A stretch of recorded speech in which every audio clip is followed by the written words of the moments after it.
Dalam pembelajaran berdiferensiasi, lingkungan belajar sangatlah berpengaruh terhadap kesuksesan implementasinya. Apa yang sebenarnya dapat kita lakukan sebagai guru untuk menciptakan lingkungan yang mendukung pembelajaran berdiferensiasi? Pembelajaran berdiferensiasi harus dibangun di atas apa yang kita sebut sebagai learning community. Learning community adalah komunitas yang semua anggotanya adalah pembelajar. Guru-guru akan memimpin murid-muridnya untuk mengembangkan sikap-sikap dan praktek-praktek yang saling mendukung tumbuhnya lingkungan belajar ini. Nah, seperti apa sebenarnya sebuah komunitas belajar yang dapat secara efektif mendukung implementasi pembelajaran berdiferensiasi? Berikut ini adalah beberapa karakteristik yang disebutkan oleh Carroll and Tomlinson. Iklim belajar di kelas yang menerapkan pembelajaran berdiferensiasi akan terasa sangat positif. Kehadiran setiap orang akan dihargai. Iklim ini bukan hanya terlihat dari sikap dan tindakan guru yang ramah dan menyambut baik setiap murid, tetapi juga sikap yang ditunjukkan antar murid-murid. Ruang kelas juga akan dipenuhi berbagai pekerjaan murid atau berbagai hal di mana murid berperan di dalamnya. Ini mungkin sama seperti perasaan Anda saat memasuki sebuah tempat. Misalnya di toko, di mana Anda merasa diterima dan disambut dengan baik. Seperti itulah kira-kira suasana dalam ruang-ruang kelas yang mengimplementasikan pembelajaran berdiferensiasi. Anda akan melihat bahwa di dalam sekolah yang menerapkan pembelajaran berdiferensiasi, sikap saling menghargai ini tampak menonjol. Setiap orang, baik guru maupun murid, orang tua atau kepala sekolah, akan saling berbagi kebutuhan akan perasaan diterima, dihormati, aman, sukses, dan sebagainya.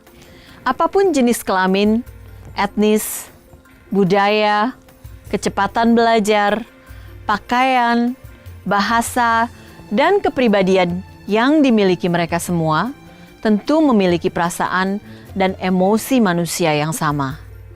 Oleh karena itu, dalam kelas-kelas yang mengimplementasikan pembelajaran berdiferensiasi, guru akan mengajarkan murid-muridnya untuk membedakan perasaan yang mereka miliki terhadap apa yang dilakukan oleh seseorang dan nilai dari orang tersebut. Mereka membantu murid-muridnya untuk memecahkan permasalahan secara konstruktif dan tidak akan pernah membuat perasaan siapapun menjadi kecil. Perasaan aman ini bukan hanya terkait dengan keamanan secara fisik, tetapi juga secara psikis. Murid-murid yang berada di dalam kelas yang mengimplementasikan pembelajaran berdiferensiasi tahu persis bahwa mereka boleh bertanya jika membutuhkan bantuan, mengatakan tidak tahu jika memang tidak tahu. Tidak apa-apa jika pertanyaan atau jawaban yang mereka berikan mungkin tidak tepat. Mereka tahu bahwa dalam belajar mereka dapat mengambil resiko untuk mencoba berbagai ide-ide kreatif.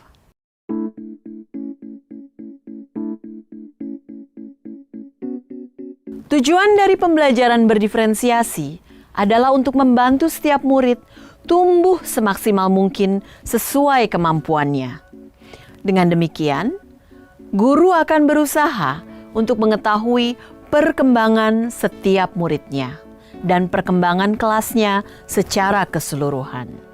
Begitu juga murid, mereka akan belajar memahami pertumbuhan mereka sendiri. Mereka akan berbicara tentang tujuan pembelajaran dan cara mencapainya. Semua pertumbuhan yang ditunjukkan murid, seberapapun kecilnya, akan layak untuk dicatat dan diperhatikan oleh guru. Pertumbuhan ini untuk setiap murid akan berbeda-beda bentuknya. Sebagai contoh, untuk murid yang baru mulai memahami yang dimaksud dengan pecahan, mungkin itu adalah bukti pertumbuhannya. Sementara untuk murid yang lain, pertumbuhan mereka mungkin terlihat dari kemampuan mereka memahami hubungan antara pecahan dan desimal. Di dalam konteks pembelajaran berdiferensiasi, pertumbuhan masing-masing murid adalah sebuah perayaan, dan pertumbuhan satu orang anak tidak akan lebih atau kurang berharga daripada yang lain.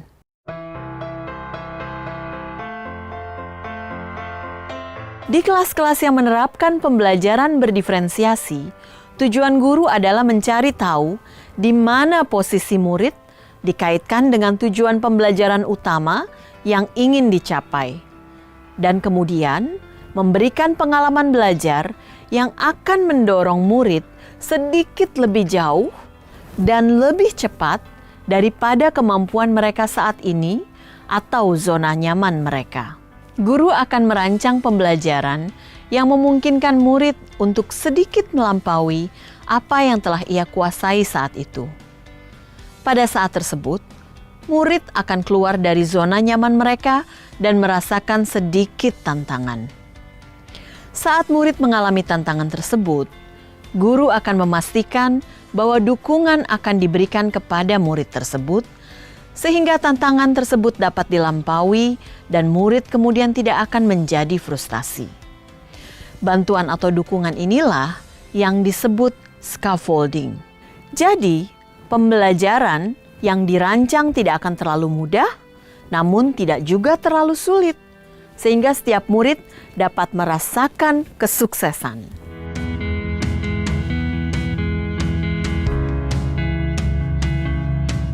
Kita mungkin sering mendefinisikan keadilan di kelas sebagai memperlakukan semua murid sama.